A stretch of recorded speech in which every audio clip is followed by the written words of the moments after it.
Existe um número em uma etiqueta. 3 letras e 3 dígitos foram escritos com cuidado. O texto está em um pequeno cartão de cor creme. Ele está fixado ao lado de um pedaço de argila cozida. O objeto tem aproximadamente o tamanho de uma palma aberta. A 3, 5, 6. A sala ao redor está silenciosa. O ar possui o frescor seco de uma sala de leitura antiga. Em algum lugar do corredor, uma chaleira está fervendo. Acima, através do gesso grosso, ouve-se o som abafado de um radiador. Tudo nesta sala é moderno. A lâmpada é moderna. As luvas de algodão branco na bandeja são modernas. O lápis é moderno. O caderno aberto em uma página em branco é moderno. Apenas a argila não é moderna. A argila é mais antiga que a ideia de museus. Ela é mais antiga que a capital egípcia chamada Amarna. É mais antiga que o faraó que construiu aquela capital. A argila é mais antiga que os escribas que levavam cartas. Ela tem aproximadamente 3.300 anos. O objeto possui a cor de um leito de rio seco. Ele é retangular e levemente almofadado. Em sua face existem fileiras de marcas em forma de cunha. As cunhas foram pressionadas enquanto a argila ainda estava úmida. Um estilete de junco seguro por uma mão esquerda as pressionou. Os sinais são pequenos e numerosos. Aqui está a primeira coisa estranha. Se você se aproximar muito, notará sinais marcados com pontos avermelhados. Eles não são danos ou manchas. Eles também não são uma forma de decoração. Eles funcionam como pontos de leitura. Há muito tempo, um estudante tocou o pigmento vermelho com um junco. Ele colocou os pontos onde a voz do leitor deveria pausar. Eles servem para guiar a respiração. Isso significa que esta placa era lida em voz alta. Esta peça não era apenas um registro de arquivo. Ela representava uma performance. Pense nisso por um momento. Um estudante sentava-se em uma mesa inclinada no norte do Egito. O menino aprendia a língua e a escrita da distante Babilônia. Aquela língua era o idioma diplomático de todo o mundo civilizado. Ele estava memorizando uma história muito antiga. Era uma história importada de uma cidade pantanosa. Naquela época, a cidade já era considerada antiga. Ele molhou o estilete e pressionou a argila. Ele fez uma pausa. Onde ele parou, o ponto vermelho foi colocado. A história que os pontos vermelhos guiam hoje é esta. Um homem, o primeiro homem de Eridu, foi chamado ao céu. Ofereceram a ele o presente que separa humanos de deuses. O homem recusou o presente. Ele recusou porque outro Deus lhe disse para fazer isso. Aquele outro Deus é o assunto do trabalho de hoje. Ele é o Deus que tirou a imortalidade da humanidade. Ele não usou armas ou violência para isso. Ele tirou a imortalidade com uma frase. Foram 6 ou 7 palavras em uma língua morta. As palavras foram ditas como um aviso e uma instrução. Elas alcançaram o ouvido de Adapa e permaneceram lá. Elas o acompanharam por todo o caminho até o céu. As palavras chegaram até a mesa de Anu. Elas enviaram o homem para casa sem o dom da vida. Aquele Deus tinha muitos nomes. Nas camadas mais antigas da tradição suméria, seu nome era Enki. Ele era o senhor da terra e das águas doces. O lugar onde ele vivia era chamado de Abzu. Sua cidade era Eridu. Eridu já era antiga quando a Babilônia era jovem. Mais tarde, seu nome mudou para Ea. São 2 sílabas curtas denominadas E e A. A origem exata deste nome ainda é debatida por especialistas. Alguns dizem que é o som da água sobre pedras. Entre os babilônios, ele se tornou o sábio e o mago. Ele era aquele que sempre tinha um plano inteligente. No épico de Atrahasis, ele salva a raça humana da extinção. Ele sussurra para um homem através de uma parede. No épico Enuma Elish, ele é o pai de Marduk. Ele é o Deus que engana o monstro primordial, Apsu. Ele sempre encontra uma saída para os problemas.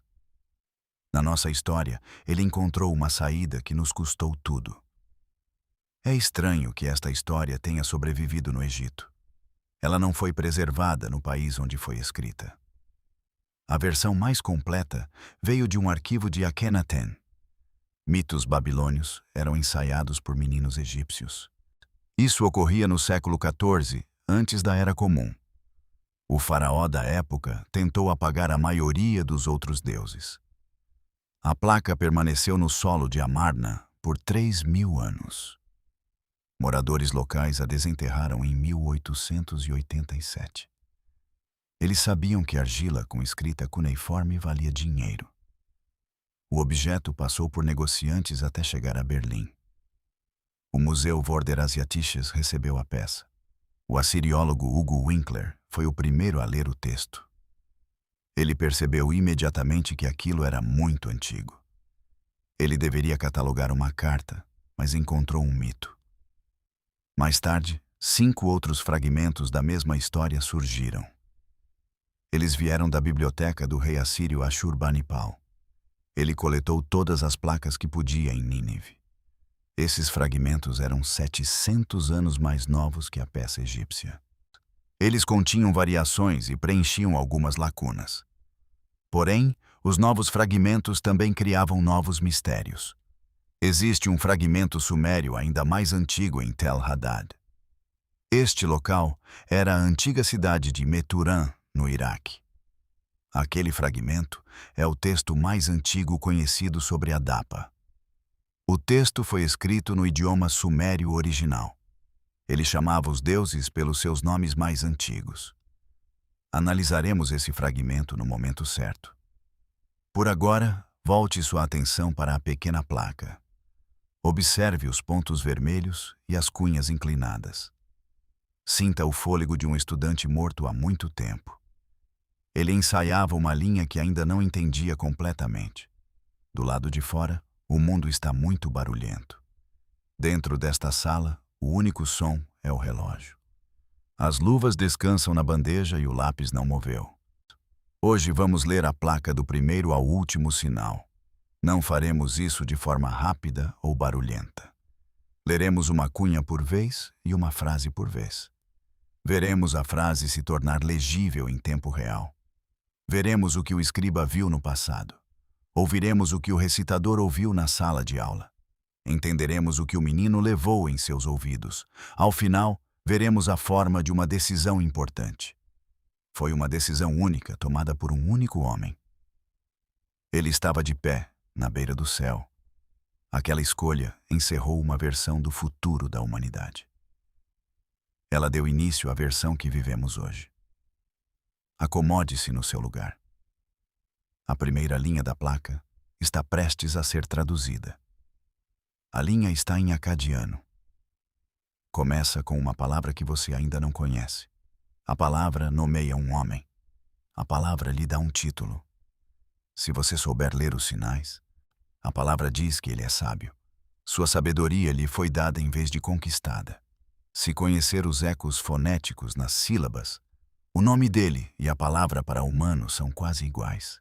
Elas estão pressionadas até você não conseguir separá-las. Seu nome é Adapa. Antes de segui-lo até o pântano, precisamos entender o lugar de onde ele veio. Veremos o vento sul virar seu barco. Ouviremos a maldição que ele grita contra uma ala do clima. Esta história não é apenas sobre um homem. É sobre uma cidade. E a cidade quase desapareceu. Eridu fica, ou melhor, ficava, na extremidade sul do que hoje é o Iraque. No 4º milênio antes da Era Comum, quando era jovem, ficava perto do Golfo Pérsico. A água estava mais próxima naquela época. Desde então, a linha costeira recuou. O que antes era um porto marítimo de barcos de junco é agora um monte de poeira no deserto. Fica a uma curta viagem de carro da moderna cidade de Nassiriya. Naquela época mais antiga, a terra ao redor de Eridu não era poeira, era água. Imagine um vasto pântano com milhares de quilômetros quadrados de piscinas rasas e ilhas de junco. Canais marrons lentos serpenteavam entre elas. A água era doce onde descia das montanhas. Tornava-se salobra onde encontrava a maré. Os juncos cresciam mais alto do que um homem alto. No verão, o ar cheirava a peixe, lama e apodrecimento verde.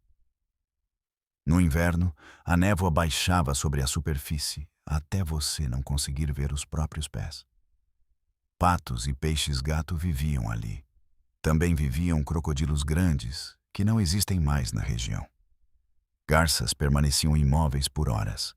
Búfalos caminhavam pelas águas rasas. Em uma pequena elevação de terra batida na borda deste pântano, um assentamento cresceu.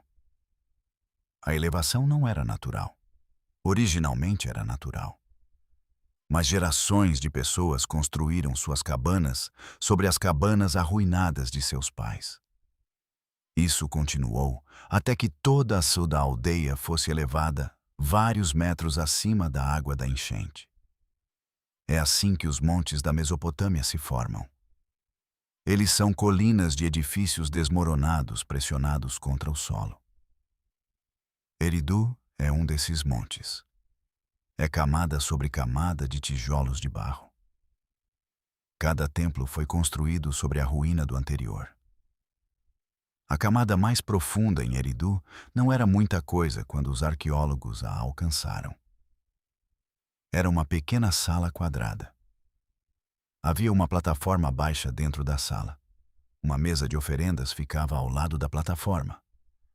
A mesa continha um punhado de ossos de peixe. É assim que o culto a Ea começa. Ossos de peixe em uma mesa, em uma sala do tamanho de um quarto moderno. A sala é datada de aproximadamente 5.500 antes da Era Comum. Acima daquela primeira sala, havia uma sala um pouco maior. Acima dessa, outra ainda maior. No tempo de Adapa, o templo de Eridu tornou-se uma plataforma em degraus. Era um zigurate em sua forma mais antiga. No topo, havia um santuário chamado Eabizu. Eabizu são duas palavras, e significa simplesmente casa. Abizu é a água doce profunda sob o solo. A casa da água profunda é o nome do templo de Ea. Dentro do Eabizu, o ritual central focava em uma piscina. Era uma piscina real de água. Os sacerdotes acreditavam que a água doce sob a terra subia dentro daquela piscina. Eles não pensavam nisso como uma metáfora. Eles pensavam nisso como geografia.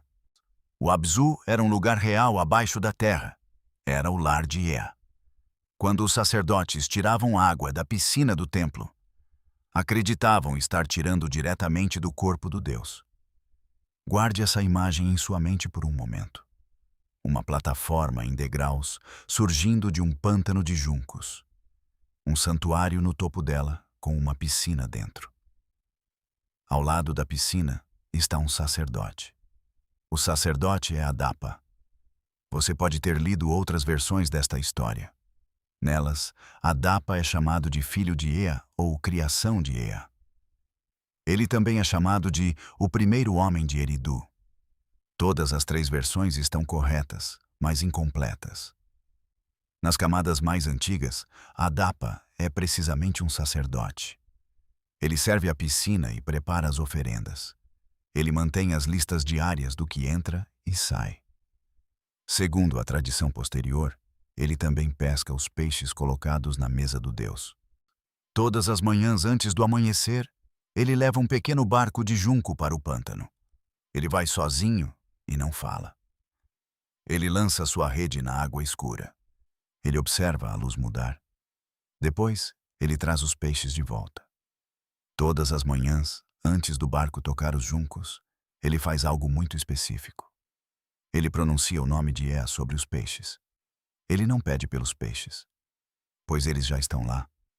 Ele oferece os peixes de volta ao Deus que os deu. Isso acontece antes de entregá-los à cozinha do templo. Acontece antes de serem cozidos e colocados no altar de argila. Essa é a coisa pequena, silenciosa e diária que Adapa faz. Compare isso com a tradição paralela que você conhece de outro livro. O primeiro homem é uma figura semelhante a um sacerdote. Ele caminha no jardim no fresco do dia. Sua tarefa diária não é nomeada detalhadamente. Sua relação com o divino é de serviço. Coloque Adam ao lado de Adapa. Não para dizer que são a mesma história, apenas para notar o eco. Em ambas as tradições, o ato definidor do primeiro homem não é uma conquista. O ato é uma rotina. Em ambas as tradições, o primeiro homem recebe quase tudo, exceto uma coisa. Em ambas as tradições, essa única coisa é a diferença entre um humano e um Deus. Em ambas as tradições, a história depende de uma instrução. Existe um aviso ou uma proibição. Guarde esse pensamento. Voltaremos a ele no próximo capítulo, quando conheceremos a instrução de Ea na íntegra. Por enquanto, saiba mais um fato sobre Eridu. Os próprios sumérios acreditavam que Eridu era a primeira cidade. Não era apenas a cidade mais antiga que conheciam. Era a primeira de todas. No entendimento deles, antes de Eridu, não existiam cidades. Havia apenas o pântano. Os deuses escolheram Eridu como o lugar onde a vida na cidade começaria. A lista de reis sumérios é um documento longo. O documento traça a realeza desde os tempos mais antigos. O texto abre com uma única frase. Depois que a realeza desceu do céu, a realeza estava em Eridu. Essa é a primeira linha. Antes dessa linha, não existem reis no texto. Depois dessa linha, os reis começam. O primeiro rei listado é Alulim. Ele é quase certamente uma figura mítica. Dizem que ele reinou por dezenas de milhares de anos. Isso indica que estamos na linguagem do mito e não da história. Ao lado de Alulim, na tradição posterior, está seu conselheiro, seu homem sábio. O nome do conselheiro é Adapa. Adapa é um sacerdote que serve a uma piscina no pântano. Em fragmentos sumérios muito antigos, ele se torna um governante. Na tradição acadiana posterior, ele nunca se torna rei. Ele permanece como o sábio, o Apkallu. Ele é tanto um homem quanto um arquétipo.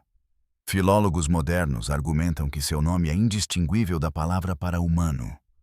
Você entende agora por que ele é importante.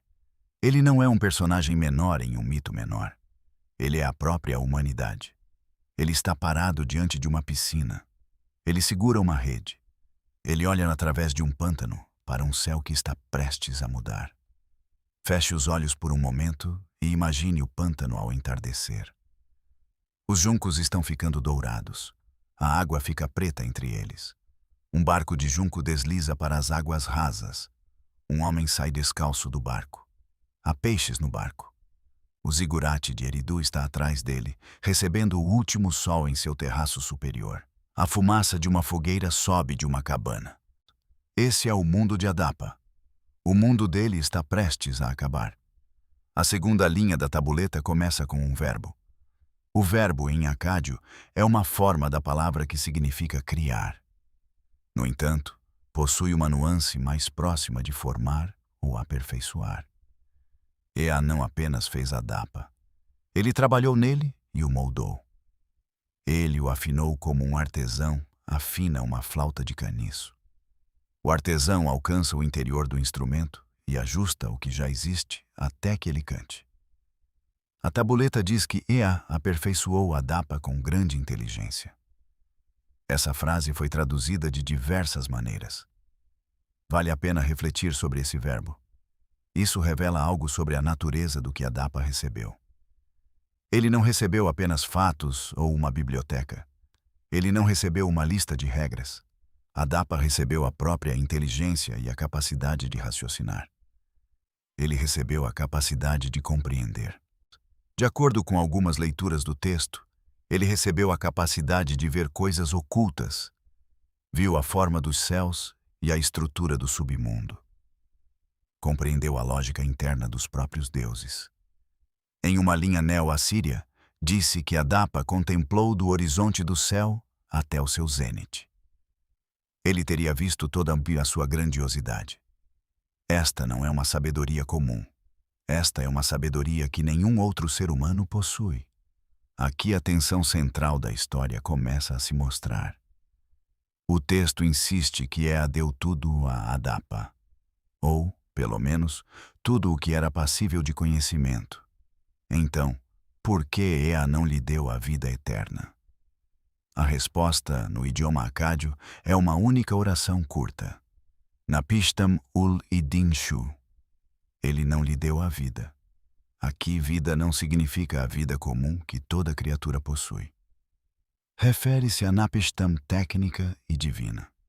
É o sopro da existência infinita. É o que os deuses possuem por natureza e os mortais não possuem. Ea reteve essa dádiva. A tabuleta afirma isso claramente. Por que ele fez isso? Esta é a pergunta que estudiosos da Mesopotâmia discutem desde a primeira tradução. O texto foi traduzido pela primeira vez na década de 1880. Existem duas respostas muito diferentes nas interpretações modernas. A primeira resposta vem de estudiosos como Alexander Heidel, no meio do século XX. Encontra seu defensor mais cuidadoso hoje em Shlomo Israel. Sua edição crítica de 2001 continua sendo o padrão. Nesta leitura, Ea é uma figura paterna sincera.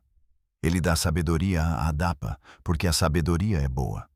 Ele retém a imortalidade, porque a imortalidade não lhe pertence para dar. Somente Anu, o Deus do céu, pode conceder isso. Ea faz o melhor que pode dentro dos limites de seu cargo. Mais tarde, Ea aconselha Adapa a recusar o pão e a água oferecidos por Anu. Ele não está enganando ninguém. Ele está dando o melhor conselho que possui. Ele acredita genuinamente que a comida será venenosa. Ele está protegendo o seu sacerdote. A segunda resposta vem de estudiosos mais antigos e comentaristas recentes. Inclui o resumo de Joshua Mark na Enciclopédia de História Mundial. Nesta leitura, Ea sabe exatamente o que está fazendo. Ele dá sabedoria a Adapa, porque a sabedoria o torna útil ao templo. Adapa torna-se útil para a cidade de Eridu e para o próprio Ea. Ele retém a imortalidade, porque um humano igual aos deuses destruiria a ordem do céu. Quando ele alerta sobre o pão e a água, ele não está mal informado. Ele é calculista. Ea garante que seu humano favorito permaneça humano. A imortalidade humana seria catastrófica para a hierarquia divina. São duas leituras para o mesmo texto. As cunhas e os pontos vermelhos são os mesmos. Os historiadores ainda discordam sobre o significado. A própria tabuleta não resolve totalmente a questão. Ela não termina como uma história moderna. Não termina com um narrador explicando os motivos de Ea. A tabuleta termina com um encantamento e um apelo aos deuses da cura. No último momento, ela se transforma em um texto médico. Torna-se uma oração contra doenças. É um ritual para ser recitado quando um corpo está doente. Esse encerramento será muito importante mais adiante em nossa leitura. Por enquanto, observe apenas um detalhe. A história da perda da imortalidade também é uma história sobre por que as pessoas adoecem. As duas ideias estão unidas em uma só. Na mente do escriba mesopotâmico, a recusa no céu e a febre são o mesmo evento. Agora, vamos retornar a Adapa em sua vida diária. Vamos ver o que aconteceu antes de tudo isso. Como dissemos, ele é um sacerdote. Ele serve no reservatório dentro do templo Eabzu. Ele pesca peixes e mantém listas. Ele lê os sinais, como o voo dos pássaros e o padrão do óleo na água. Ele observa o comportamento dos cordeiros no altar. Tudo isso faz parte da sabedoria que Ea lhe deu. Ele não se considera extraordinário e se vê como um homem comum. No entanto, o povo de Eridu pensa nele como algo mais. Eles o procuram quando seus filhos estão doentes. Procuram-no quando um contrato precisa de testemunhas. Vão até ele quando um sonho é perturbador e querem saber seu significado. Ele não cobra nada deles. Ele se senta em um tapete de caniço baixo e ouve. Ele responde com cuidado a todos os problemas. Ele os envia para casa com pequenos amuletos de argila cozida. Cada um possui um sinal de Ea. Cada amuleto deve ser pendurado no pescoço dos doentes. Nos detalhes silenciosos, a história revela algo que muitas vezes é ignorado. Adapa não é apresentado como um herói. Ele não é um guerreiro ou um rei. Ele não é ambicioso. Ele é apenas um sacerdote que faz o seu trabalho. O texto o descreve como um homem comum com uma compreensão extraordinária. O que acontece com ele não ocorre porque ele buscou. Aconteceu porque ele teve azar com o clima. Lembre-se disso. Quando a história terminar, você terá caminhado com ele até o portão de Anu. Você terá retornado ao reservatório vazio no Eabzu. Mas talvez queira se perguntar se a perda da imortalidade foi uma escolha ou um acidente. Dependeu da obediência de Adapa ou de sua má sorte? Dependeu da sabedoria de Ea ou da vontade de Ea? A tabuleta deixa você decidir de forma bela e frustrante. Agora, veja uma última imagem antes do vento começar a soprar. É o fim da tarde e o sol está baixo. O pântano está calmo. Adapa terminou seus deveres do dia. Ele sai do templo e passa pelo pequeno reservatório de água. Ele desce os degraus do zigurate. Ele passa pelas casas dos sacerdotes inferiores. Passa pelos padeiros, oleiros e tecelões. Passa pela última cabana de caniço na borda do assentamento. Ele desamarra de um pequeno barco e entra nele. Ele se afasta para uma água. Ele vai pescar. Os peixes são para a mesa do Deus na manhã seguinte. Ele não sabe que o vento está prestes a mudar. A terceira linha da tabuleta está quebrada. Não está quebrada no sentido de estar danificada fisicamente. Está quebrada porque a frase nunca termina como um leitor moderno esperaria. O acádio se abre em torno de um verbo e simplesmente nomeia uma direção. O sul, o vento do sul. Chutu. É uma palavra curta com 3 sinais. Existe uma única cunha no final da palavra. O menino na mesa inclinada teria feito uma pausa aqui. Ele teria tocado o ponto vermelho ao lado daquela palavra. Ele teria respirado fundo. Porque na frase seguinte, tudo muda. Adapa está na água. O barco é uma pequena embarcação de caniço vedada com piche. Ele está em águas rasas. Ele tem sua rede e sua vara. Ele tem a calma de um homem que faz isso sempre. Quando ele partiu, o céu estava limpo. As gaivotas estavam saindo de seus ninhos nos caniços. O ar cheirava a argila úmida e fumaça do templo. Então, o ar mudou. Um longo e baixo assobio veio do sul pelo pântano. Os caniços na margem distante se curvaram em uma única onda. A água, que parecia vidro, começou a se agitar. Os pássaros levantaram voo em um pânico branco. O assobio tornou-se um rugido. Adapa virou seu barco contra o vento. Um pescador faz isso quando uma tempestade surge. No entanto, o vento foi repentino demais e forte demais. A embarcação de caniço inclinou. A rede caiu na água. Adapa caiu junto com ela e ficou submerso. A água não era profunda, mas estava se movendo. O vento sul a impulsionava em ondas longas e rasas. O movimento o empurrava contra os caniços e o puxava de volta. Ele não conseguia endireitar o barco ou alcançar sua vara. Ele engoliu água e tossiu. Ele afundou, mas emergiu gritando. O que ele gritou foi uma maldição. Chegamos agora ao detalhe mais debatido desta história antiga. A maldição é curta e possui aproximadamente 6 palavras. Traduzida literalmente, significa que ele quebrará a asa do vento sul. Observe essa frase sobre a asa. Na imaginação mesopotâmica, o vento é uma criatura. Nem sempre possui um corpo, mas tem algo semelhante a um corpo. Ventos têm asas e podem voar. Ventos podem ser atingidos, nomeados, amaldiçoados e presos. Um vento com a asa quebrada não pode soprar. Ele fica paralisado onde está até que outro Deus intervenha. Adapa é o sacerdote de Ea. Ele é servo do Deus mais sábio. Ele proferiu a maldição com todo o peso dessa sabedoria. Ele não implorou e não rezou. Ele não pediu a outro Deus para punir o vento. Adapa falou diretamente com o vento. Ele nomeou o vento e prometeu quebrar a sua asa. O vento para. Não para devagar ou gradualmente. Não é como uma tempestade real que desaparece com o tempo. O vento para em um único instante. Ele para no meio de uma rajada forte.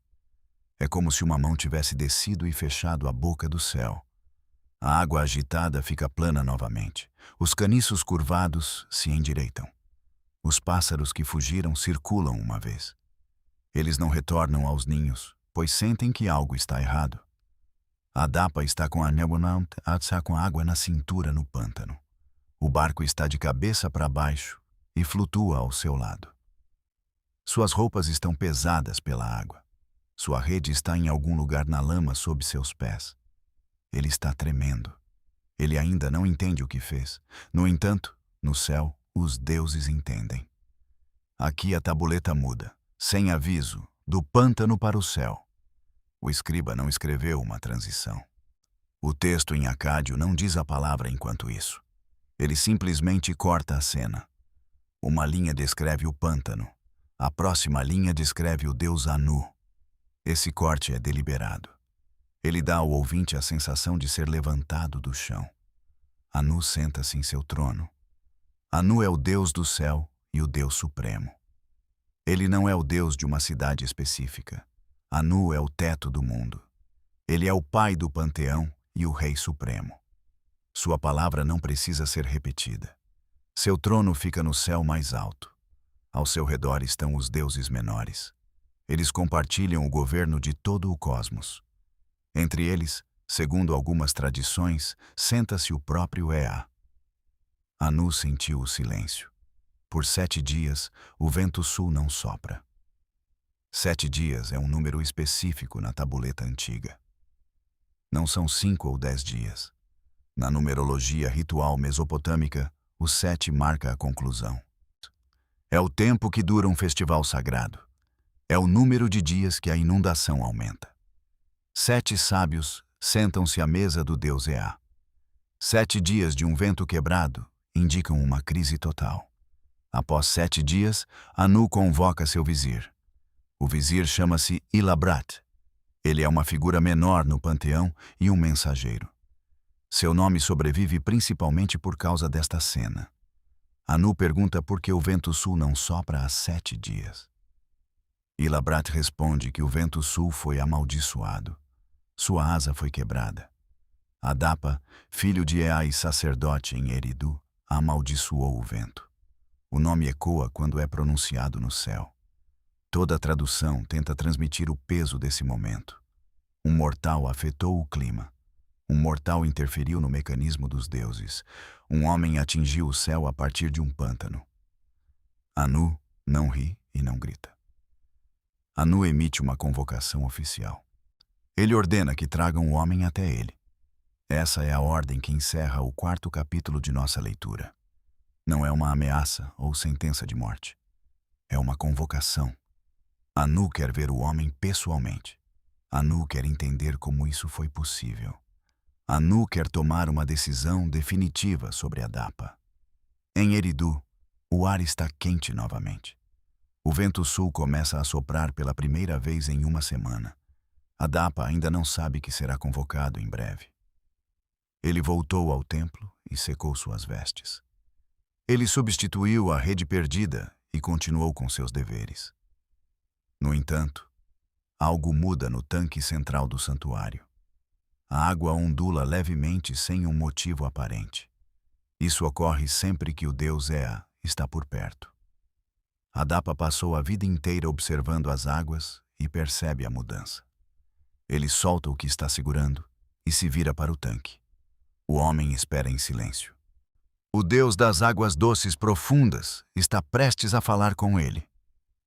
O que o Deus dirá no próximo capítulo é muito estudado. Esta é a frase mais debatida em toda a tradição de Adapa. Essa frase pode ter salvado a vida de Adapa. Por outro lado, ela pode ter acabado com a chance de imortalidade da humanidade. Pontos vermelhos foram colocados ao redor dessa frase na placa de Amarna. Os pontos garantiam que o recitador nunca tropeçasse na leitura. Os pontos evitavam que o narrador corresse ou perdesse o ritmo. Nós leremos essa frase palavra por palavra no próximo capítulo. Por enquanto, permaneça na calma que sucede à tempestade. Os juncos estão assentando e o barco seca ao sol. Os pássaros circulam no céu sem saber se devem pousar. Adapa está ao lado do tanque e escuta o silêncio. A água forma anéis suaves e as paredes do templo estão frias. As lâmpadas permanecem apagadas, pois ainda é dia. A convocação já foi emitida pelo Deus. Adapa ainda não sabe o que o espera. A quarta linha da placa contém a fala de Ea. No idioma acádio, um pequeno sinal marca essa transição. Esse sinal é uma cunha vertical seguida por um nome. O sinal avisa ao leitor que o Deus agora fala. É uma instrução clara para o narrador da história. O jovem escriba teria baixado o tom de voz neste ponto. O ponto vermelho ao lado desta linha é um dos maiores da placa. O escriba queria que o recitador fizesse uma pausa profunda. Era necessário respirar antes de continuar. O leitor deveria assumir a voz divina para seguir o texto. Ouça com atenção. Ea não emerge das águas do tanque. Ea não atravessa a porta do templo principal. O Deus simplesmente aparece ao lado de Adapa. Ele se assemelha a um pai de confiança ao lado de um filho. Isso ocorre antes de o filho partir para uma longa jornada. A placa de argila não descreve a aparência física de Ea. Os mitos da Mesopotâmia raramente descrevem os deuses visualmente. Conhecemos sua forma através dos selos cilíndricos e relevos nas paredes. A arte mostrava correntes de água fluindo dos ombros de Ea. Frequentemente, peixes nadavam nessas correntes sagradas. O deus usava uma coroa com chifres como as outras divindades. Ele carregava um vaso de água pura em suas mãos. Nesta placa específica, o Deus é apenas uma voz. A voz divina é gentil e acolhedora. Isso fica claro pelo tom do idioma acádio. Entretanto, precisamos reconstruir esse tom com muito cuidado. A voz se dirige a Adapa, chamando-o de meu filho. Ea usa um termo carinhoso de um professor para um aluno. O aluno cometeu um erro grave sem ter a intenção. Ea explica detalhadamente o que aconteceu ao servo. O vento sul está quebrado e o deus Anu percebeu isso. Anu chamou por você e você deve ir imediatamente. Não recuse nada do que lhe for oferecido. Vá vestido com roupas de luto e desarrume seu cabelo. Use vestes rasgadas para mostrar seu sofrimento. Os deuses verão você subindo a escada do céu. Eles devem acreditar que você já está em luto profundo. Então, a instrução divina torna-se mais precisa e direta. Ea diz que 2 deuses estarão no portão de Anu. Os nomes deles são Tammuz e Ningishzida. Você já ouviu falar sobre essas divindades. Tammuz é o deus das pastagens e o jovem pastor. Ele é o marido de Ishtar e aquele que morre e retorna. O desaparecimento de Tammuz no submundo marca o fim das colheitas. Ningishzida é o senhor da árvore boa e o dragão serpente. Ele guarda o portão entre o mundo dos vivos e dos mortos. Esses 2 deuses estarão parados no portão de Anu. Eles observarão suas roupas de luto e sua tristeza. Os guardiões perguntarão por quem você está de luto. Neste momento, Ea oferece seu primeiro conselho prático. Diga a verdade aos deuses, mas de uma forma específica. Diga que chora por 2 deuses que desapareceram da terra. Não mencione os nomes desses deuses diretamente. Deixe que Tamuz e Ningishzida entendam que você chora por eles.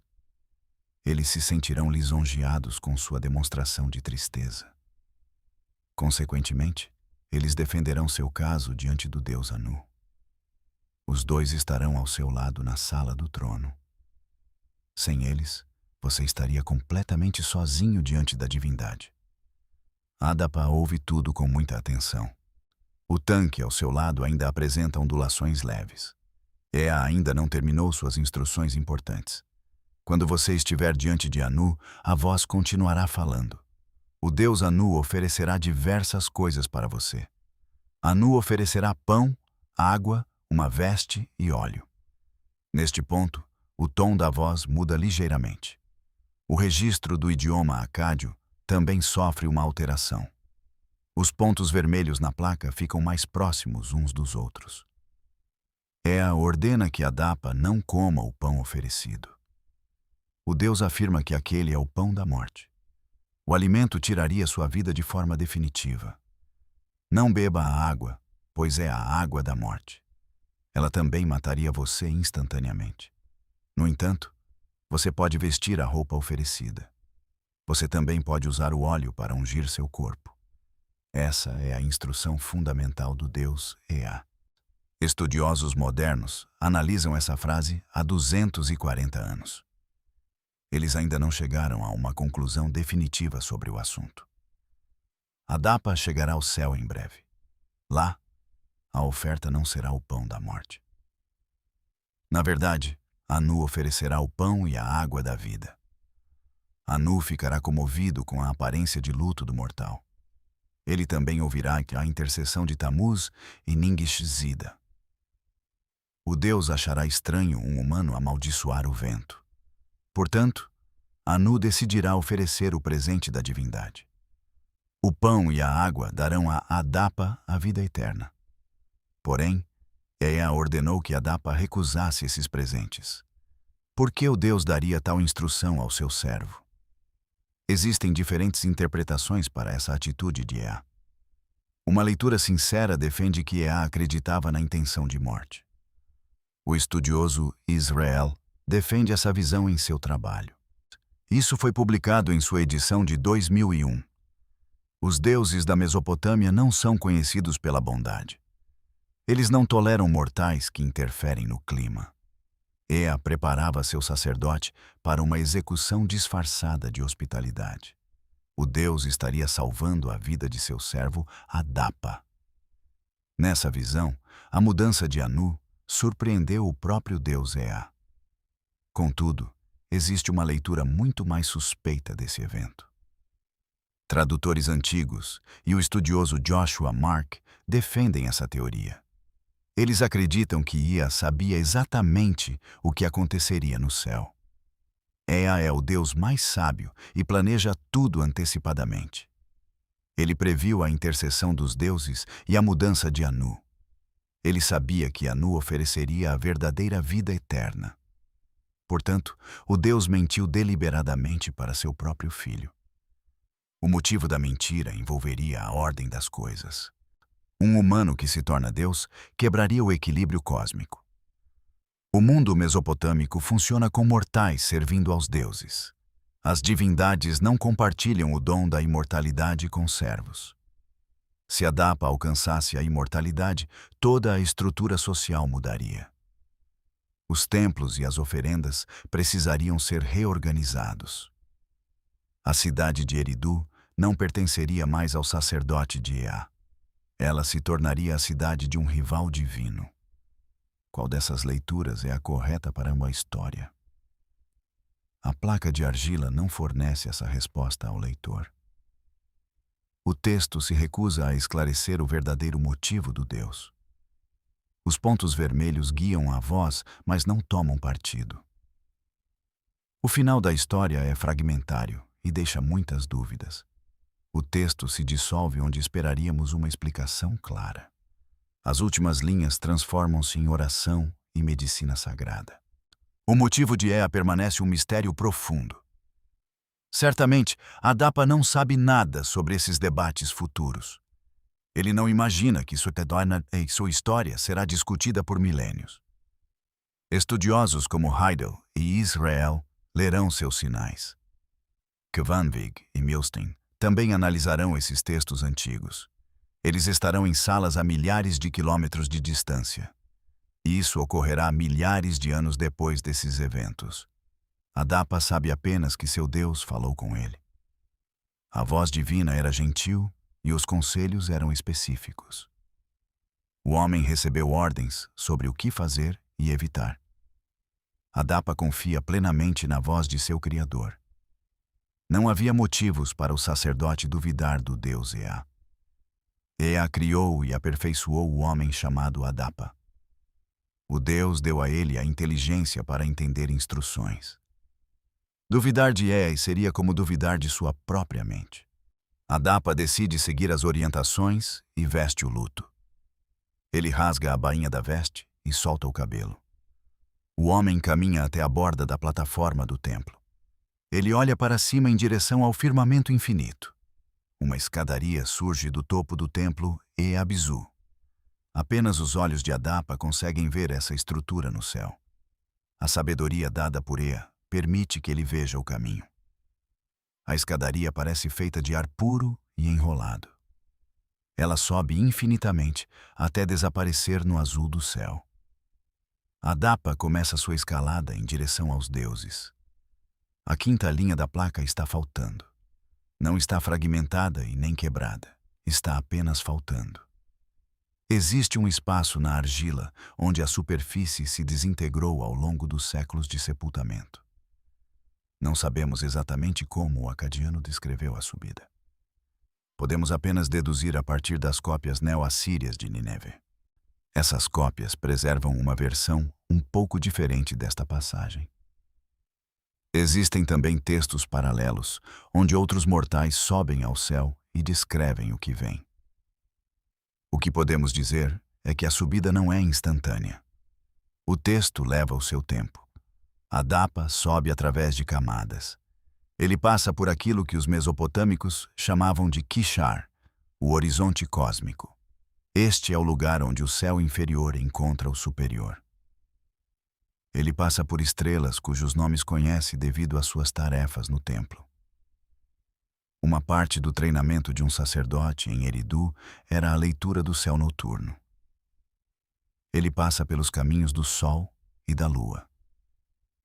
Ele passa pelo ponto de onde surgem os ventos.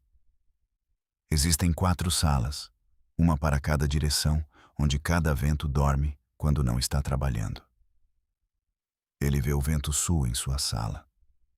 Ele vê a sua asa quebrada. Ele sobe. No topo da subida existe um portão. Na cosmologia mesopotâmica, cada limiar significativo é um portão. A entrada de um templo é um portão. A entrada de um palácio é um portão. A travessia do mundo superior para o submundo é uma série de 7 portões. Cada um é guardado e exige um símbolo ou uma senha. O portão no topo do céu é o maior de todos. Ele é chamado na placa de Bab-Ene, o portão de Anu. Ao lado do portão estão 2 figuras. O primeiro é um jovem vestido com as roupas de um pastor. Cachos de cabelo escuro caem sobre a sua testa. Seus olhos são gentis, mas também são tristes. Eles mostram a tristeza de quem deve morrer e renascer todos os anos. Ele nunca descansa em nenhuma estação. Este é Tammuz, chamado de Dumuzi em sumério. Ele é o amado de Ishtar. Sua descida ao submundo é lamentada em poemas por todas as cidades mesopotâmicas. Ele é jovem e será sempre jovem. O segundo é mais velho, ou melhor, mais difícil de datar. Ele está envolvido por algo que parece um cachecol, mas é na verdade uma serpente. Pode ser um dragão ou algo entre os dois. 2 cabeças de pequenas serpentes surgem de seus ombros e observam Adapa calmamente. Este é Ningish-Zida, o senhor da boa árvore. Ele é o guardião do portão do submundo. Sua presença ao lado de Tammuz não é acidental. Na imaginação mesopotâmica, eles são os dois deuses que morrem, mas vivem no limiar do céu. Eles conhecem a sensação da mortalidade. Eles sabem como é o interior do submundo. Eles são os mediadores naturais para um mortal que está diante de Anu. Eles veem Adapa. Eles veem sua bainha rasgada. Soas, seu cabelo solto e seus olhos molhados. A pergunta surge, exatamente como Ea disse que aconteceria. Tammuz fala primeiro na versão mais jovem do texto. Ele pergunta ao jovem por quem ele está de luto. Adapa faz exatamente o que lhe foi dito. Ele diz que chora por dois deuses que desapareceram de sua terra. Tammuz olha para Ningishzida, e Ningishzida retribui o olhar. Nenhum deles sorri, mas há um abrandamento.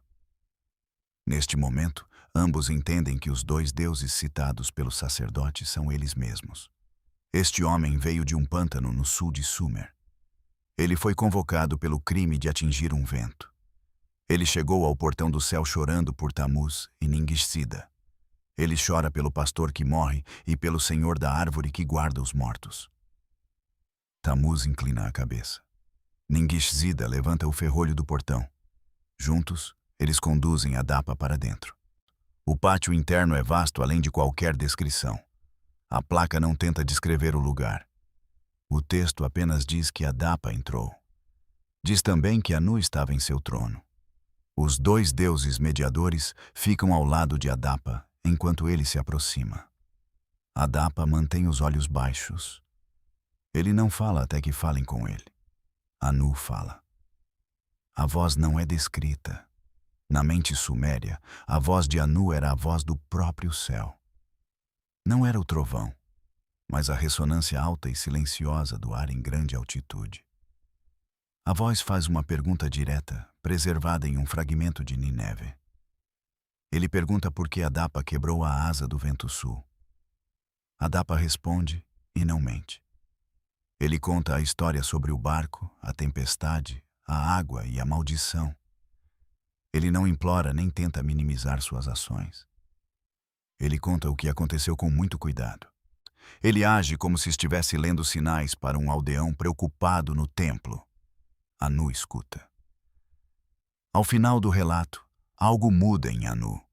Este é o momento crucial da narrativa. É o ponto onde tudo se transforma. Tammuz e Ningishzida falam agora em favor de Adapa. Eles explicam que Adapa não é um mortal comum. Ele foi criado e aperfeiçoado pelo deus Ea. Ele recebeu uma inteligência igual à de um deus. Falta apenas o Napishtam, que é o sopro da vida eterna. Anu olha para Adapa e ocorre um longo silêncio. Então Anu faz a pergunta preservada no fragmento de Nínive. Esta é a pergunta que Joshua Mark destaca em sua leitura do mito. Por que Ea revelou o coração do céu e da terra para a humanidade impura? A pergunta fica no ar. Anu não está zangado com Adapa, ele está zangado com Ea. Os deuses explicaram que Ea cruzou uma linha importante. Ea criou um mortal sábio o suficiente para estar nesta corte. Ele criou um mortal capaz de amaldiçoar as forças do céu. Ele criou, na prática, um Deus, ao qual falta apenas uma qualidade. Anu faz o que deve fazer nesta situação. Ele decide terminar o trabalho de criação. Ele decide dar a Adapa a única coisa que Ea não lhe deu. Anu demonstra generosidade misturada com a resignação de um rei superado. Ele decide oferecer ao sacerdote de Eridu o pão e a água da vida eterna. Anu ordena que tragam o pão e a água. Os servos se movimentam e a mesa é preparada. Os pães são colocados diante de Adapa. A taça é colocada em sua mão. Adapa olha para o pão. Ele lembra da voz de Ea dizendo para não comer o pão. Ea disse que aquele era o pão da morte. Ele disse que o alimento o mataria. Adapa coloca o pão de volta na mesa. Ele olha para a taça. Ele lembra da voz de Ea dizendo para não beber a água. Ea disse que aquela era a água da morte. Ele disse que a bebida o mataria. Adapa coloca a taça de volta e não toca em nada. O pátio fica em silêncio. Anu, em seu trono, começa a rir. A sexta linha da placa é um som. Não é exatamente uma palavra. É um verbo que em acadiano nomeia o ato de rir. O contexto torna esse riso algo estranho. É uma breve exalação vinda de um trono. É o que um rei faz quando um conselheiro foi inteligente demais para o seu próprio bem. Finalmente, essa inteligência se desfaz diante de toda a corte. O menino na mesa inclinada teria diminuído o ritmo aqui. O ponto vermelho ao lado deste verbo está colocado depois da palavra. Isso é incomum. O escriba queria que o recitador pronunciasse o riso e depois fizesse uma pausa. Ele queria que o som pairasse no ar da sala. O som deveria soar como na cena imaginada da placa, no pátio do céu. Anu ri. Então Anu fala. A frase seguinte está preservada quase totalmente em um dos fragmentos de Nínive. Apenas alguns sinais estão danificados nas bordas. Tradutores interpretam de formas ligeiramente diferentes, mas o sentido é claro. Com uma espécie de tristeza divertida, Anu pergunta por que Adapa não comeu nem bebeu. Anu afirma que agora ele não terá uma vida. Esse é o momento. Esse é o instante exato em que a imortalidade da humanidade é perdida na imaginação mesopotâmica. Isso não acontece em um jardim. A perda não ocorre por causa de uma fruta ou de uma serpente. Acontece em um pátio devido a um pedaço de pão que não foi tocado. O mortal confiou no Deus que o criou. No entanto, o Deus que o criou disse para ele não comer. Considere como esta cena é silenciosa. Não há violência nela. Não há punição. Anu não golpeia Adapa. Anu não o amaldiçoa. Os guardiões do portão não o jogam escada abaixo. Nada é quebrado ou queimado. Nada do que ele possuía ao entrar é retirado dele. Pelo contrário, Anu ordena que tragam a vestimenta, como a previu que aconteceria. Adapa veste a roupa nova. Anu ordena que tragam o óleo. Adapa se unge com o óleo. Ambos os presentes foram aceitos e mantidos. Ele voltará para Eridu mais bem vestido do que quando partiu. No entanto, a única coisa que ele poderia ter recebido jaz na mesa, ao lado de sua mão. Esse presente único não poderia ser substituído por vestes ou óleo. O pão e a taça permanecem ali. Os assistentes de Anu retiram esses itens sem cerimônia. Eles não oferecem os alimentos uma segunda vez. Anu faz agora uma pergunta que aparece na cópia neo-assíria. O rei questiona o que pode ser feito com o homem. É a pergunta prática de um rei que viu um mortal recusar se tornar um deus. Não há precedente para isso. Não existe um protocolo. Os assistentes permanecem em silêncio. Tammuz e Ningishzida não dizem nada. Eles foram os que conduziram Adapa pelo portão. Em algumas reconstruções, o próprio Ea aparece neste ponto. Ele é convocado à corte para responder pelo que seu sacerdote fez. Em outras versões, Ea não está presente. Anu decide sozinho. Em qualquer versão, a decisão é a mesma. Anu ordena que o enviem para casa. Adapa se curva. Os guardiões do portão avançam. A escadaria de ar puro que subia do topo do Eabzu já está se formando novamente. Talvez essa escadaria nunca tenha desaparecido. Adapa desce. Ele não chora. A placa não descreve o seu rosto. O texto descreve apenas os seus pés. Ele mantém o passo cuidadoso e uniforme de um homem que seguiu as ordens. Agora, ele retorna para a vida que lhe foi designada. Atrás dele, o pão é guardado. A água é despejada de volta em seu recipiente. O vaso é levado embora. Anu se volta para o próximo assunto de Estado. O riso terminou. Agora, considere o que foi perdido. Não apenas a própria vida de Adapa. Sua vida está perdida no sentido de que ele envelhecerá e morrerá. Ele será como todos os homens antes e depois dele. O texto é bem específico sobre esse ponto. O texto afirma que agora Adapa não terá a vida. O presente foi oferecido a ele especificamente, e ele o recusou. Anu não oferece o presente novamente. Anu não oferece a vida eterna para mais ninguém. A decisão de Adapa não se repete para outro mortal. Não existe uma segunda chance, mas há algo mais. Adapa não é apenas um homem. Na imaginação mesopotâmica, ele é o primeiro homem. Ele é o arquétipo. Adapa é o sacerdote de Eridu e o primeiro dos 7 sábios. Seu nome contém a palavra para a humanidade. O que acontece com ele acontece de forma representativa com todos que vêm depois. Se Adapa tivesse comido o pão, a humanidade teria comido. Sua boca representava a boca de toda a espécie. Sua mão no pão seria a mão de cada ser humano. O pão não foi tocado. A taça não foi erguida. A espécie humana, através de seu representante, não comeu. Uma história pessoal sobre um sacerdote torna-se um evento cósmico. Isso ocorre através da lógica da placa. Torna-se um ponto de virada decisivo. Uma sentença foi passada sobre cada pessoa que nasceria naquelas planícies. A história se espalhou para o oeste, norte e leste. Ela afetou todos que herdaram o mito. Este é o momento que alguns vídeos mostram rapidamente. Eles transformam o evento em uma armadilha dramática. Dizem que Ia o enganou. Afirmam que ele poderia ter sido um deus e esconderam isso. Nessa pressa para encontrar um escândalo, eles perdem o detalhe mais cuidadoso da placa. Esse detalhe é o silêncio. Note o silêncio de Anu após o riso.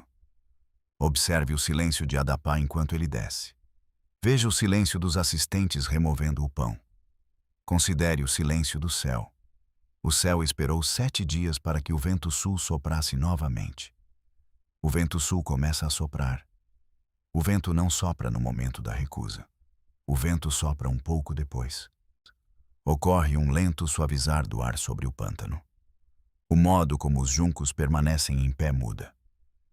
Os pescadores de Eridu percebem a mudança. Eles estiveram sentados em seus barcos por uma semana. Os pescadores levantam seus remos e preparam suas redes. O vento retorna sem força total, mas é o suficiente para mover um barco. O pântano retorna aos seus ritmos comuns. A vida menor e não eterna recomeça. Adapa desce para a plataforma superior do Eabzu. Ele para por um momento. Ele olha para o reservatório de água. A água está parada. Ele desce os degraus. A maioria das versões omite um detalhe importante aqui. O texto nesta passagem está fragmentado e a reconstrução é incerta. A cópia neo-assíria muda o propósito de todo o mito em suas últimas linhas. A placa termina com uma oração contra doenças. É um encantamento aos deuses da cura. As palavras parcialmente legíveis explicam as consequências. Como Adapa não comeu, a doença entrou no corpo humano. Variantes nomeiam doenças específicas. A lista inclui febre na cabeça e dor no estômago. Também menciona fraqueza nos membros. Essa é uma lista de enfermidades humanas comuns. Sacerdotes mesopotâmicos passavam suas carreiras tentando curar essas doenças. Na seção final, o texto pede ajuda aos deuses da cura. O texto menciona a deusa Gula. A oração pede que as doenças sejam desviadas de quem recita o texto. Como Adapa recusou, as dores vieram. Já que as dores vieram, que elas agora passem. É por isso que a placa era recitada. Por isso os pontos vermelhos foram colocados. Um estudante no Egito, há 3.000 anos, memorizava esta história. A história não era apenas uma narrativa, mas um remédio. Era algo dito em voz alta quando uma mãe estava doente. Era recitada quando um filho tinha febre. A história era um lembrete e também um apelo. O narrador lembra o motivo do sofrimento e pede para não sofrer. Pense no significado disso. A perda da imortalidade não é algo abstrato na visão mesopotâmica. É algo físico. Cada dor e cada doença são rastreadas até aquele momento no pátio. Cada colapso lento do corpo, até o silêncio final, começou ali. Naquele instante, o pão foi deixado de lado. A placa é a tentativa mais antiga de explicar o sofrimento. A resposta não envolve pecado ou desobediência. Na versão mais antiga, a resposta é mais estranha. Sofremos porque obedecemos ao Deus errado. Talvez tenhamos obedecido ao Deus certo pelo motivo errado. Não podemos ter certeza de qual foi o caso. Adapa entra no santuário. Os sacerdotes da noite acendem as lâmpadas para a oferta noturna. Eles veem sua vestimenta nova e o óleo brilhando em sua pele. Eles não fazem perguntas. Adapa não conta nada aos sacerdotes. Ele assume suas tarefas noturnas. A noite cai sobre o pântano. O vento sul sopra suavemente entre os juncos. Em um lugar alto que Adapa nunca verá novamente, a mesa de Anu é limpa. O pão já foi dado aos assistentes. Talvez tenha sido guardado no céu. O pão pode ter retornado ao seu lugar de origem. A placa não nos informa sobre isso. A placa não diz o que aconteceu com o alimento. As últimas linhas intactas dizem que Adapa retornou para Eridu. Ele recebeu as honras de sua cidade. Seu nome tornou-se grande entre os sacerdotes. Sua sabedoria foi lembrada por muito tempo. No entanto, ele não viveu para sempre. Depois dele, ninguém mais viveu para sempre também. Guarde bem essa frase. Ela representa o fechamento de uma porta. Não é um som alto ou dramático. É como uma porta muito antiga se fechando. A madeira se ajusta à estrutura ao longo de muitos séculos. O som não é um estrondo, mas uma pressão suave e decisiva. Adapa não viveu para sempre. Depois dele, ninguém mais viveu para sempre também. A sétima linha da placa não representa apenas uma linha. Ela é um silêncio entre as passagens. Existe um espaço deixado propositalmente por um escriba. Este homem talvez não soubesse o que escrever. Ou talvez soubesse e escolheu não registrar o conteúdo. Todos os tradutores do mito de Adapa fizeram uma pausa neste ponto. Neste local, uma história moderna ofereceria explicações detalhadas. Um narrador surgiria para contar ao leitor o motivo das ações de Ea. A voz do texto esclareceria as motivações dos deuses. No entanto, a placa não oferece nada ao leitor. Ela confia ao leitor o peso dessa decisão solitária. A assiriologia tenta preencher esse silêncio há quase 140 anos. Vamos analisar as leituras com cuidado agora. Não pretendemos escolher um vencedor ou apontar a versão correta. Queremos ver o que estudiosos sérios pensaram sobre os mesmos símbolos. A primeira leitura é a mais antiga de todas. Ela surgiu com os primeiros tradutores entre os anos 1880 e 1890. Eles analisaram o texto e concluíram que Ea era o vilão. Essa conclusão foi quase unânime entre os especialistas daquela época. O conselho de Ea teria sido uma mentira. Suas motivações seriam o ciúme ou talvez o medo. Ele poderia desejar apenas manter seu sacerdote subordinado. Nesta versão, Ea é o Deus que retirou a imortalidade humana. Ele agiu de forma deliberada, através das palavras enganosas. Ele talvez temesse que um humano divino não precisasse mais servi-lo. Ea não queria perder o seu servo mais fiel. Essa interpretação do engano dominou os estudos por aproximadamente 50 anos.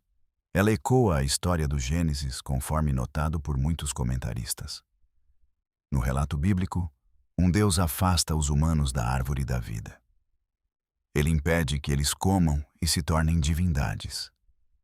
O paralelo estrutural era evidente demais para ser ignorado pelos pesquisadores. Adapa seria um Adão da Mesopotâmia, nesta visão específica. Ea seria uma versão mesopotâmica do Criador ciumento. As duas tradições explicam por que os humanos são mortais. Elas atribuem a mortalidade a uma decisão divina absoluta. O mortal não poderia anular essa vontade superior. A segunda leitura é chamada frequentemente de interpretação sincera. Ela surgiu em meados do século XX.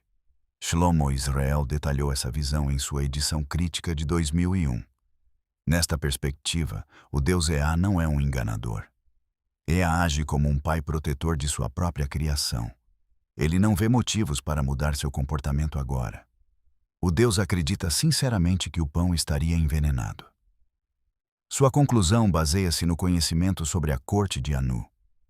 Ea não está errado sobre os perigos de enfrentar Anu. O rei Anu executou mortais por motivos menores anteriormente.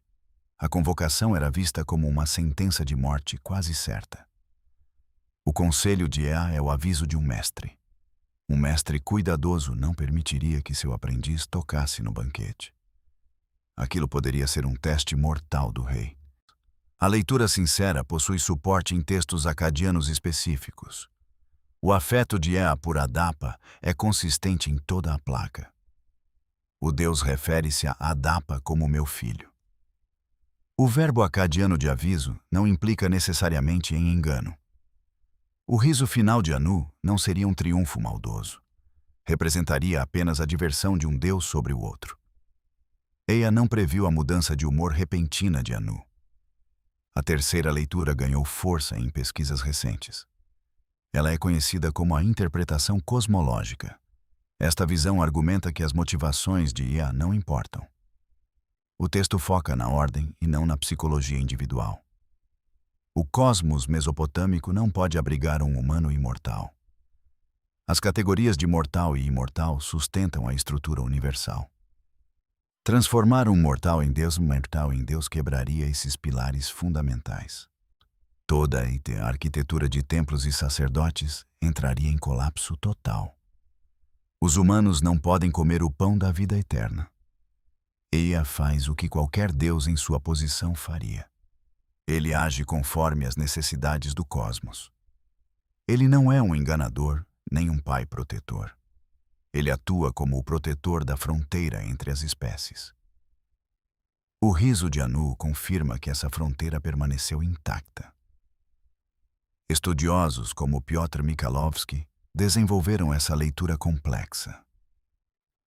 Alan Lenzi expandiu essas ideias em 2008. Ele focou no segredo e na autoridade dos escribas. Helge Kvanvig também contribuiu em seu estudo de 2011. Ele comparou os sábios mesopotâmicos aos vigilantes citados por Enoque. A visão cosmológica foca menos nos desejos das divindades. Ela foca nas obrigações impostas pela estrutura do mundo. Existem outras interpretações além das três visões citadas. Uma delas vê Adapa como modelo para sacerdotes exorcistas. Outra sugere que o mito é um texto político sobre Eridu. A interpretação mais recente foca no aspecto medicinal da placa. A narrativa serviria como moldura para rituais de cura. Cada leitura acende uma lâmpada diferente no corredor. Elas iluminam alguns sinais e deixam outros na sombra total. No entanto, a placa recusa-se a decidir por uma versão. Note que essa recusa é a parte fundamental do texto. O texto mostra-se notavelmente moderno nesse aspecto. Ele apresenta um Deus com motivações que permanecem incertas.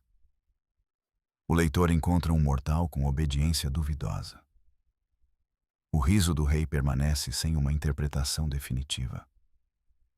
O significado dessa recusa deve ser encontrado pelo próprio leitor. Os pontos vermelhos orientam apenas a respiração do orador.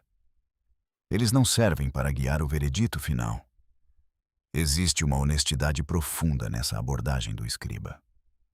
Os escribas de Eridu ou Nínive reconheciam a grandeza da história.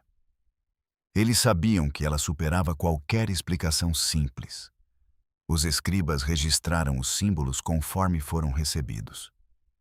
Eles não inseriram linhas extras para esclarecer as intenções. Eles confiaram totalmente no poder do silêncio. Pense no que essa confiança implica para nós hoje. Os mesopotâmicos criaram a primeira literatura escrita do mundo inteiro. Eles produziram o primeiro épico e os primeiros registros astronômicos. Mesmo assim, eles deixaram uma pergunta sem resposta no mito.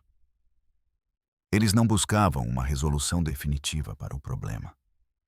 Eles precisavam apenas da força da imagem. A imagem central é poderosa e muito silenciosa. Vemos um mortal parado em um pátio antigo. Um rei está sentado em seu trono majestoso. Um pedaço de pão intocado permanece sobre a mesa. Um copo de água não foi erguido pelo herói. Fora desse local, o céu começa a se mover novamente. Isso é o que sobreviveu ao longo do tempo. Isso é o que a placa preserva para nós. Motivações e significados são cores adicionadas por cada geração. Cada leitor pinta sua própria versão sobre a argila. Você também pintará a sua interpretação pessoal agora. Ao levar essa história consigo, você voltará a refletir. Em momentos inesperados, você se perguntará se EA foi bondoso. Você questionará se a recusa foi obediência ou falha. A decisão que custou a imortalidade será analisada novamente.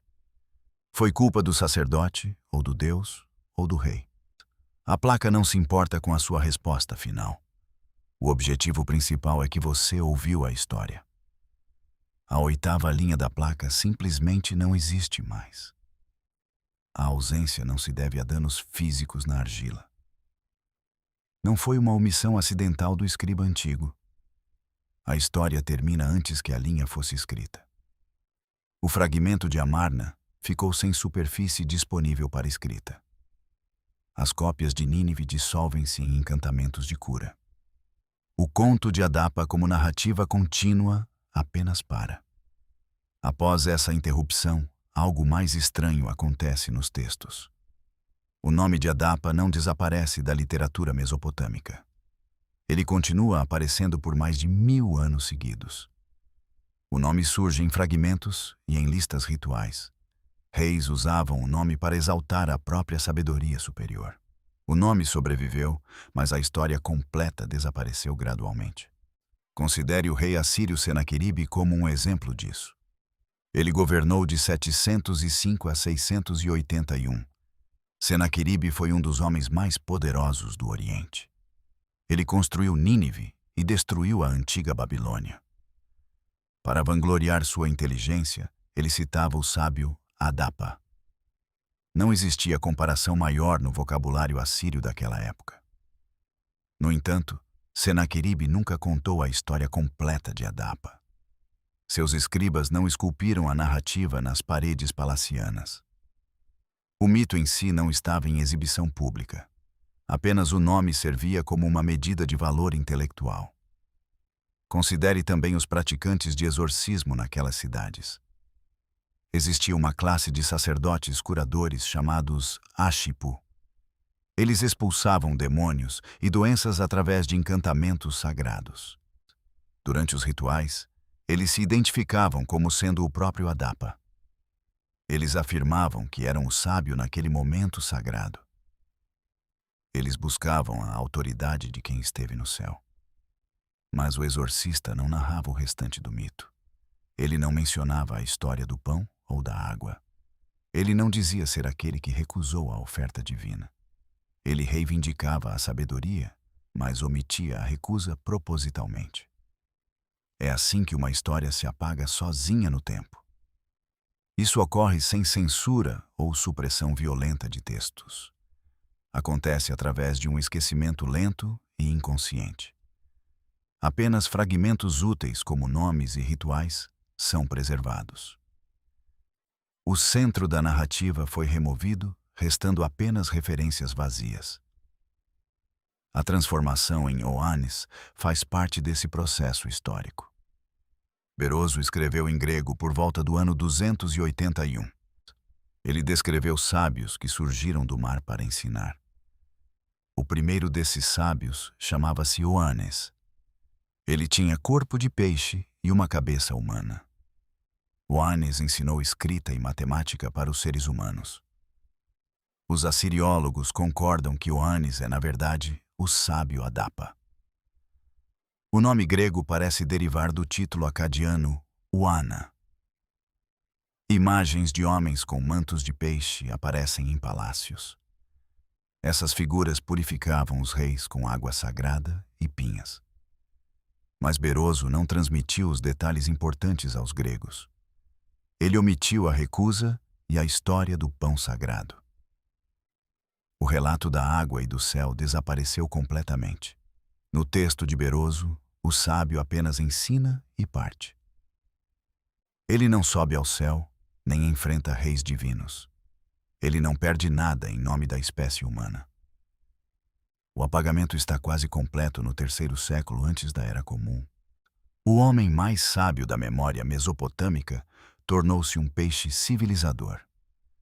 A história do que aquele homem outrora se recusou a comer desapareceu na fonte grega. Vale a pena perguntar por que isso aconteceu. Parte da resposta é política. O mito de Adapa, em sua forma completa, é uma história ambientada em Eridu. Eridu era uma cidade do sul, uma cidade suméria e muito antiga. À medida que o poder mesopotâmico se deslocava para o norte, as cidades do sul tornaram-se memória. O poder mudou para Babilon, Assur e Nínive. Suas histórias foram guardadas nas bibliotecas dos conquistadores. Contudo, elas serviam apenas aos propósitos dos novos governantes. Um mito que destacava o sacerdote de uma cidade do sul não servia à teologia nortista. O nome era útil, mas a narrativa não era. Parte da resposta também é teológica. A religião babilônica posterior centrou-se cada vez mais em Marduk, o deus da cidade de Babilon. O foco também recaiu sobre Nabu, o deus da sabedoria escribal. Na nova teologia, era Nabu quem dava sabedoria aos escribas, não Ea. O mito de Adapa celebra a relação de Ea com seu sacerdote. Isso se tornou teologicamente estranho em um mundo onde a sabedoria pertencia a outra família divina. O mito não foi destruído, mas deixou de ser central. A história afastou-se do currículo escribal até desaparecer completamente em algumas cidades. Parte da resposta é filosófica. A história contém em seu âmago uma proposição teologicamente desconfortável. Um Deus aconselhou um mortal de tal forma que o mortal recusou a imortalidade. Dependendo da leitura, o Deus estava errado ou era cruel. Talvez ele estivesse apenas impondo um limite indesejado. Nenhuma dessas interpretações favorecia Ea. Ea foi absorvido pela síntese babilônica como um deus venerável, mas não mais central. O mito que o retratava sob uma luz ambígua tornou-se um problema. Era melhor lembrar sua sabedoria e esquecer seu conselho. Parte da resposta é literária. O mito de Adapa é curto. Ele não possui a escala do Enuma Elish ou da epopeia de Gilgamesh. Também não tem a centralidade ritual do Atrahasis. Na economia escribal do Antigo Oriente Próximo, este é um texto pequeno. Textos pequenos são menos copiados e quebram mais facilmente. Quando deixam de ser centrais, deixam menos fragmentos. Temos sorte que o jovem escriba, em Amarna, tenha copiado sua versão. Sem o seu trabalho, talvez não tivéssemos a história completa hoje. Temos a história agora, mas por pouco. Possuímos o relato por causa de 3 lugares. Primeiro, Eridu, onde foi escrito originalmente, e onde o fragmento preserva na camada mais antiga. Segundo, Nínive, onde a biblioteca de Ashurbanipal guardava fragmentos em língua acadiana. Terceiro, Amarna, onde um exercício escolar sobreviveu a 3.000 anos sob a areia. 3 lugares, 3 fragmentos e uma história. O nome que foi apagado não é o de Adapa. O nome de Adapa está em toda parte, ele aparece em inscrições reais e na assiriologia moderna. O que foi apagado foi o evento ocorrido no pátio, a decisão, a recusa e o silêncio do rei. O pão sobre a mesa permaneceu intocado. Essa é a parte que desapareceu. A tradição posterior abandonou esse detalhe. O tablet, em suas linhas finais, lembra o evento apenas como um encantamento. Por Adapa não ter comido, as dores surgiram. A recusa foi reduzida a uma causa de febre. O evento cósmico tornou-se uma nota de rodapé em um texto médico. O Deus que tirou a imortalidade da humanidade agiu com silêncio. A imortalidade não foi tomada à força. Ela nem mesmo foi exatamente recusada. A imortalidade foi deixada de lado e levada de volta ao céu. Ela nunca mais foi oferecida. Ao longo de 1000 anos, a memória da oferta começou a se dissolver. Restaram apenas um nome, um ritual e um sábio em uma parede. Restaram também alguns sinais cuneiformes em uma gaveta no Egito. Esse é o apagamento. Não de um nome, mas de um momento. O momento ainda pode ser recuperado agora. Os sinais ainda estão lá após 3000 anos. Os pontos vermelhos ainda guiam a respiração. A voz que recita a história ainda acessa o pátio e o santuário. O acesso chega ao homem que não comeu.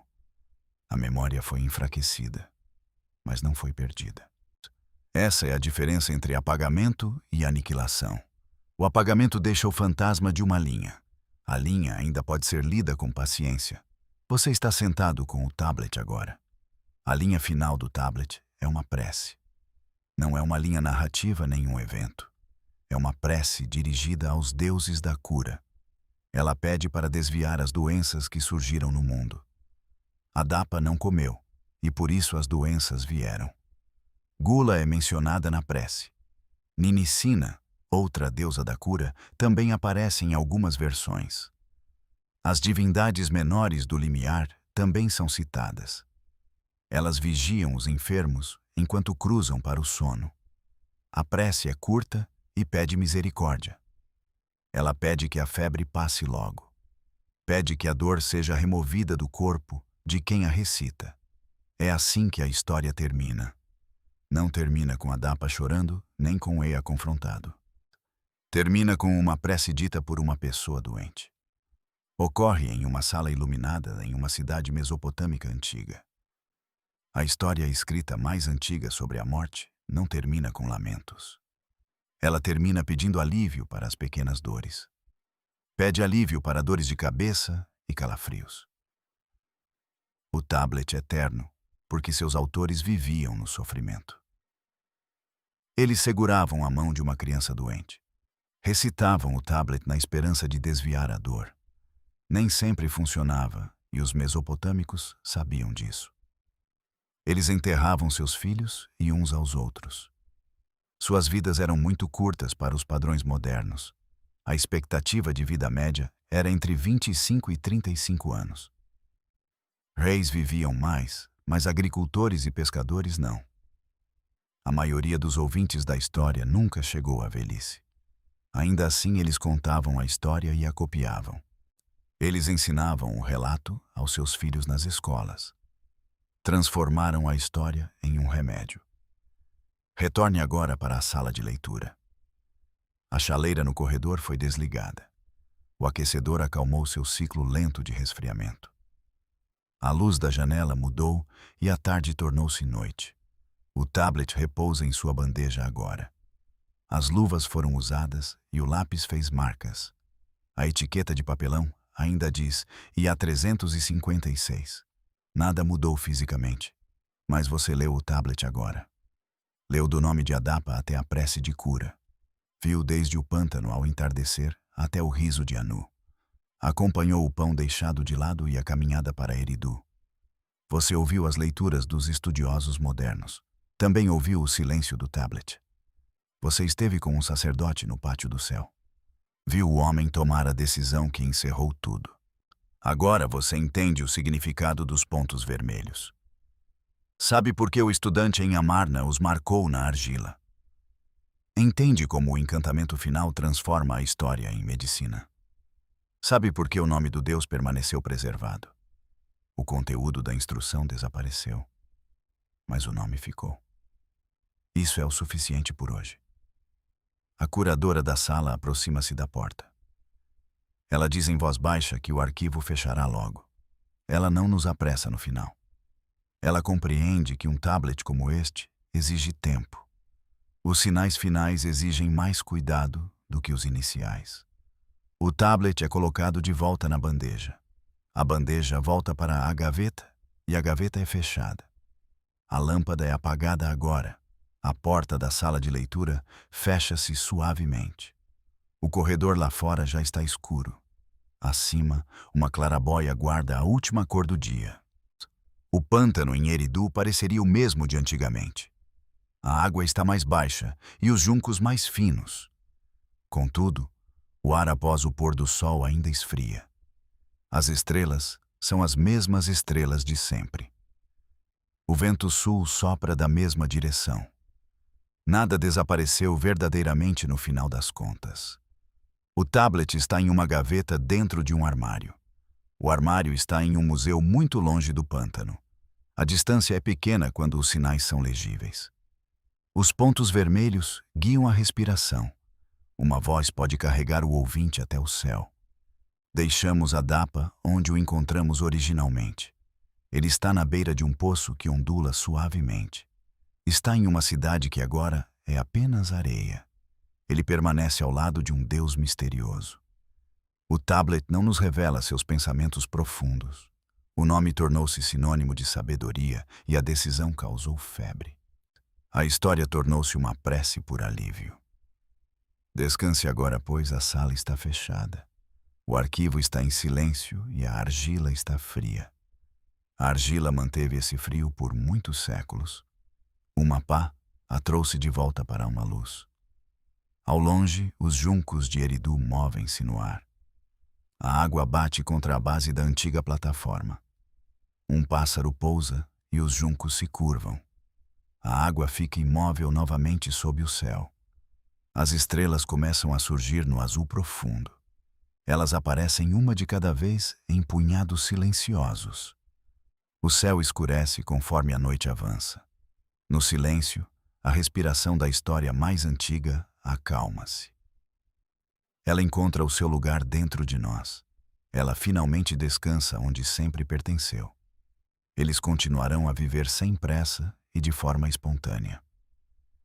Não haverá qualquer necessidade de explicações adicionais. Durma bem.